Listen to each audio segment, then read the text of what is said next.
Welcome to GW Integrative Medicine, the podcast about disease prevention and health promotion from the Office of Integrative Medicine and Health at the George Washington University School of Medicine and Health Sciences. I'm Dr. Lee Frame, Program Director of the Integrative Medicine Program here at GW. And I'm Janet Rodriguez, Administrative Director of the Office of Integrative Medicine and Health. A growing body of research shows the health benefits of yoga to manage chronic diseases.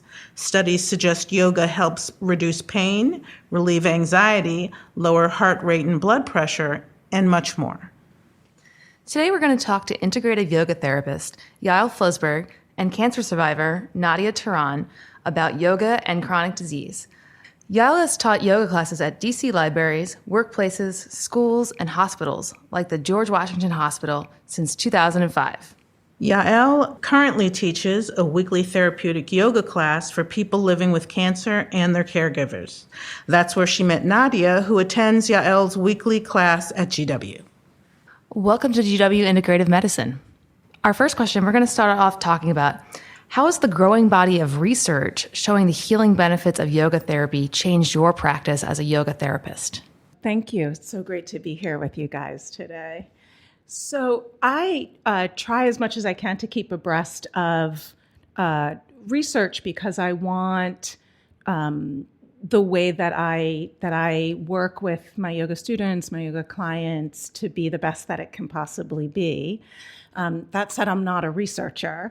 So, one of the ways that I think research very, very much helps is by helping to grow knowledge of how important yoga is and yoga therapy is in terms of access to healthcare and to reduce cost in a number of different chronic conditions. And also, I think in terms of self-efficacy. One thing that I really love about yoga and yoga therapy is it prioritizes self-regulation and really puts, we could say, the locus of control or agency in the person in terms of taking care of themselves, rather than maybe an over-reliance on medical care. Research is very, very helpful for me as a yoga therapist because it means that more healthcare practitioners, including doctors, can understand the impact of what yoga does, and also can kind of better refer their patients out. I think, there's always this issue of doctors saying, "Oh, you have low back pain. Yeah, yoga helps," but it depends on what yoga and what teacher or what therapist. So I'd love to, if I can, tell you a little story about how research was just incredibly helpful for me personally, and also I think for my students, particularly at the couple of classes that I teach that are targeted towards people with cancer and chronic conditions. In 2016, I was diagnosed with breast cancer, and I did my treatment here at GW. And I felt very off after my diagnosis, and I was diagnosed with early stage breast cancer. At that time, it was stage 0. Later, we found out I had stage 1 breast cancer. And I wasn't quite sure why I felt so badly, because intellectually I knew that there was a 99.9% chance that I was going to be alive in 5 years. The word cancer, I think itself, is always scary and brings us face to face with our own mortality. But what was so helpful was another yoga therapist here in town who also works with people with cancer and cancer survivors sent me an article that had at that time just been published in Germany. And one of the things it found was more than 80% of women with early stage breast cancer, so stage 0 and 1, meaning they were going to live, a year later exhibited symptoms of post-traumatic stress disorder. And it really struck me that cancer diagnosis, or really diagnosis of any disease or condition, can also cause trauma can cause a certain emotional residue that we need to, one, acknowledge, two, discharge, and three, take in skills that can help us build resiliency over the long haul. And so just knowing that research was there and that I wasn't the only one who was completely thrown off by a relatively benign, you'll excuse the pun, diagnosis was incredibly helpful for me, but it really also helped shift how I organized and taught the class that Nadia's in that we'll talk about in a while, where I just, some of my decisions around teaching were much more informed by all the research on trauma than they had been before. Before I had really just been looking at, what do we know about yoga and cancer? And I was able to, I hope, integrate another level of information around trauma and resiliency into that class as well.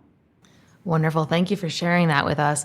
And we'll go ahead and try and post information about that study because that sounds like a really great read. I know trauma is a big topic in research now. People are starting to learn that many people are experiencing trauma, and to know that yoga is a potential therapy for these people is very important. Hopefully we can see more research on that. Do we have anything else we want to add to that piece? Do you want to make a comment about maybe your experience? Yes, I would be glad to make a comment. I was going to say my cancer experience for me was full of uncertainties. And that is from the stage of diagnosis through treatment, through survivorship. You face uncertainties every day, and my body felt like it was in a war zone. And so the more vulnerable I felt, the more my mind took over and became very vigilant. It looked out for me. But it takes a lot of energy. And so I was always putting out this energy, taking care of myself. And so I was protective of my health and everything. I tried to control as much as I can because everything was so uncertain. And the one difference I felt when I came to Yael's class was, unlike the decades of yoga I've taken, Yael's class is very different. It's more of an oasis. I go in and I feel very safe. I feel very protected. I feel I can take off my psychic armor. And unlike a typical yoga class where you have an instructor at the front of the room and the students line up behind, where it's watch what I do, Yael's class is very different. The focuses on us. So we sit in a circle, we face each other, and before we start, we focus as to what is going on with us. And we each have a brief statement we make. And that helps, I think, for us to know where we are compared with others in our situation, but it also helps Yael to intuit what is it that this group needs from me today. And I feel what Yael has this way of intuiting what you need when you need it. And so I feel completely in her hands, and I just feel so safe, and I feel that I'm drinking in strength from the group and along with my own. I'm not in this fight by myself. And so it's made a big difference. And then at the end, there also is fun there. It isn't just grim. But at the end, we also check in with each other and we indicate where are we now. And what I love about the class is then we all acknowledge each other. We take a moment and just acknowledge each person there as saying, I'm so glad you're here for me today. And I think it sort of brings an element of gratitude that you would not find in a typical yoga class. And so for all that synergy, I don't think you could put a price on it. So we acknowledge each other, and I always leave lighter, more buoyant, more grateful for that hour, because it's really greater than the sum of its parts. It's not a series of poses. It's a coming together. Like it feels like all the cells come together and they hold hands and say, you're going to be strong. So it's a wonderful experience. Oh, that sounds really wonderful. I too am a yoga practitioner and I love yoga, but that sounds very different from the yoga that I've practiced. It almost sounds like it's part yoga and part support group. Well, I think that's exactly right. When I was first hired to teach the class, I was hired by Jennifer Byers, who's no longer at GW, but she was then an oncology social worker here. And she always used to say, remember, it's not just the yoga. And the sitting in the circle, to me, is such an important part of that. If you go and do a yoga class in a typical studio, they're trying to get as many students as they can in the room because that helps their bottom line. Here, we're lucky enough to have the space so that we can sit in circle, which means that we're in community with one another, and having a chance to sort of check in and see how everyone's doing, or what they're carrying as they're coming into the circle, and also just to do a little debrief. So, how do you feel now compared to how do you walk in? Compared to how you were when you walked in, is just another way of building community. And I've heard from people who say that they're hesitant to go to a support group because they're afraid of how grim it's going to be, that they just get such a different vibe from this yoga class. That said, one of my aunts was diagnosed in the mid-70s with breast cancer. She was given 5 years to live. She was in one of the first support groups in the country, and she died of other causes 25 years later. So I also am a big believer in how supportive and protective support groups can be in any diagnosis. And this is also, some of the latest research that's also coming out around yoga therapy has to do with current theories about the nervous system. So like polyvagal therapy, and comparing polyvagal therapy, which basically says it adds sort of another neural circuitry to the nervous system. So, when we believe our life is in danger, when we're under threat of being killed, we go into freeze mode, which is very typical. And you'll hear that a lot from victims, for example, of violent crimes. I couldn't fight back. I just went into freeze mode.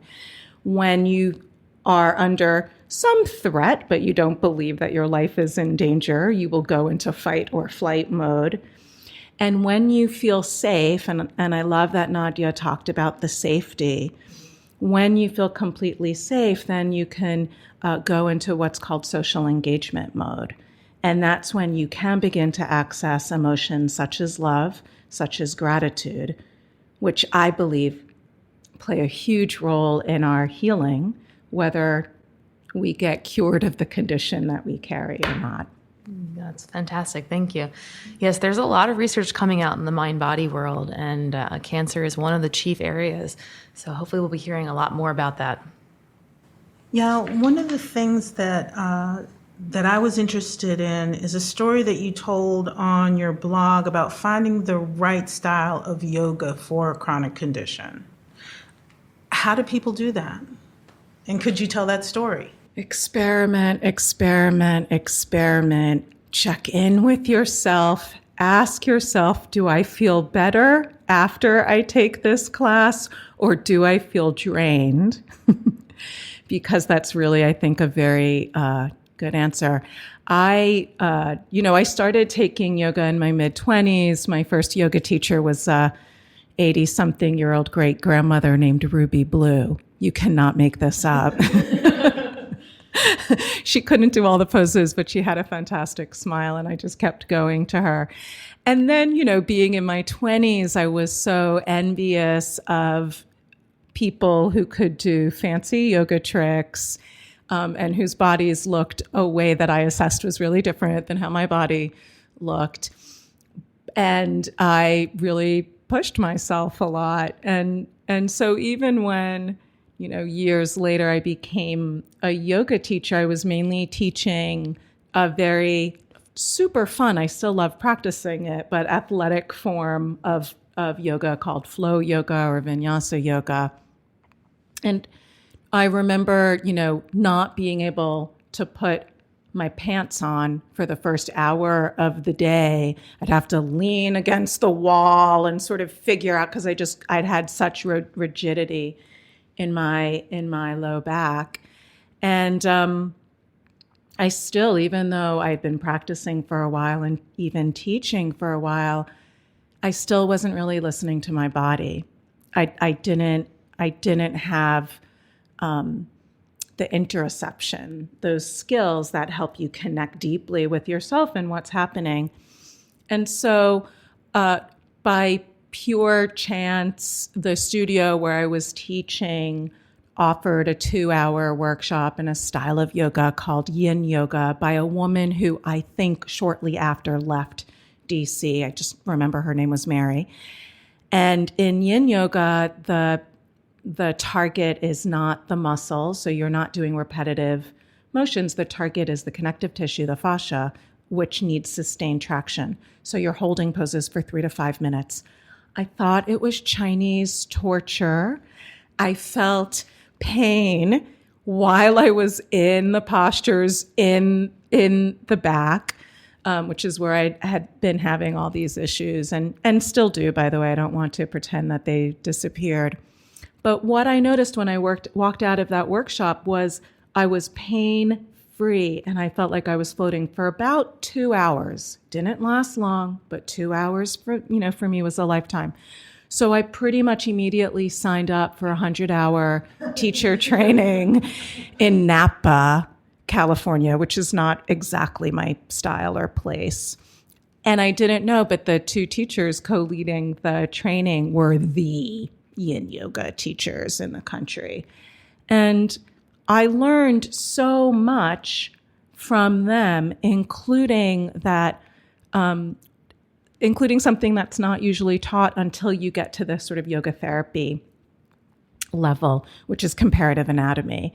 And the fact that because our bodies are shaped so different from a physical architecture, just from a structural level, that if you see 20 people doing the same pose in the same way, you could almost guarantee that some of them are hurting themselves. And yet for teachers, it's easier to put everybody in a pose that looks the same. And that was so revelatory for me. And it really helped me as I then went through the rest of my process, which meant doing this style of yoga every day for 6 months, which is not something I'd necessarily recommend to anyone else. But it helped me manage the pain in my back enough that I was then able to go back and forth between my more fluid styles and my more meditative styles.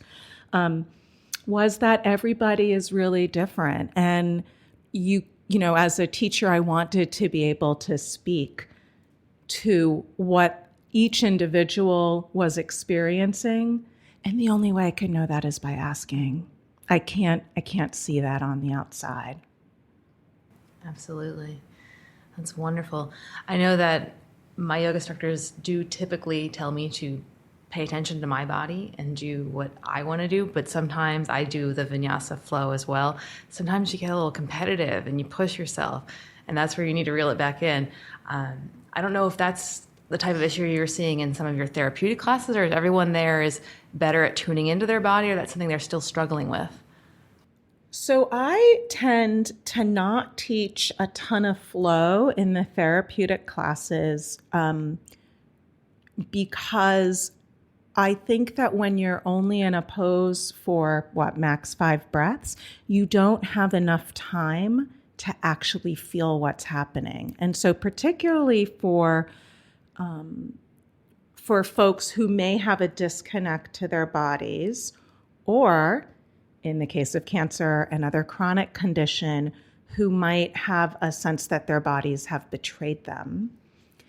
The most important thing that I could do is help you build a relationship with your body, and that's going to take a little bit longer.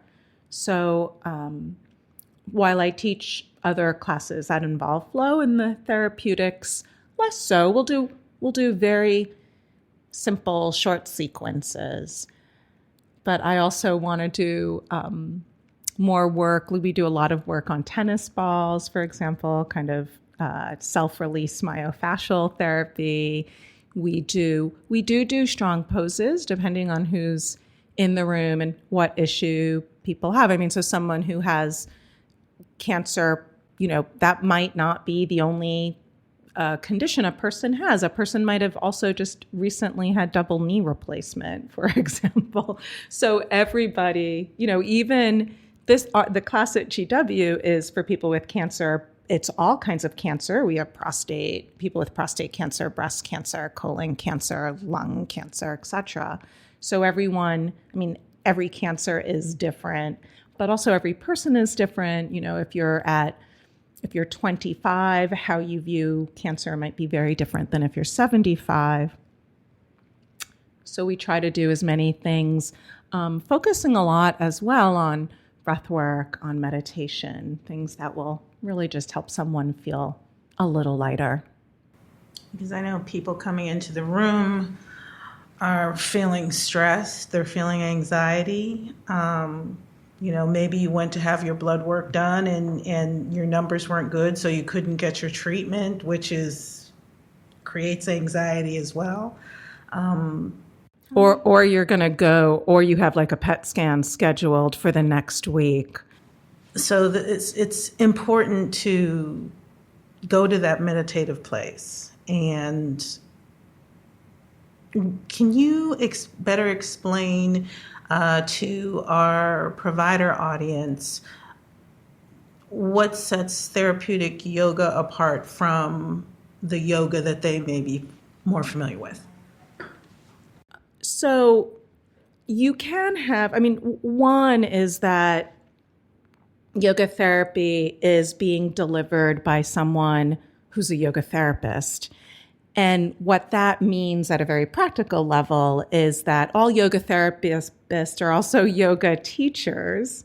So we all have the sort of requisite 200-hour level training, but we've gone on to get at least another 800 hours of training.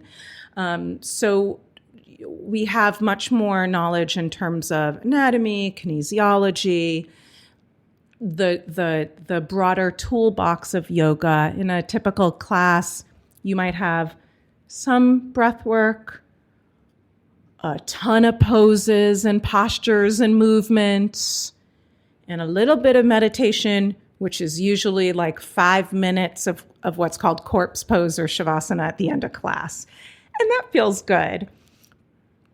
A yoga therapist will have a broader range of tools in their toolbox, depending on who you're working with. And that could include not just shavasana, but an understanding of all kinds of mindfulness therapies, including yoga nidra, so kind of a guided visualization.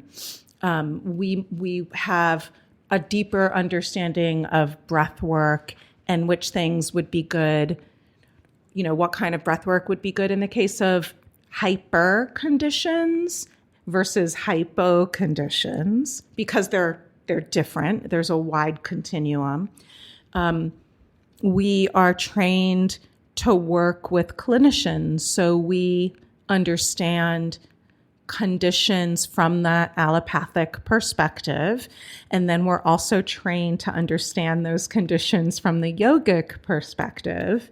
And that perspective looks not just at what's happening at the physical level, but also what's happening in terms of the energetic level, the psycho-emotional level, and the spiritual level.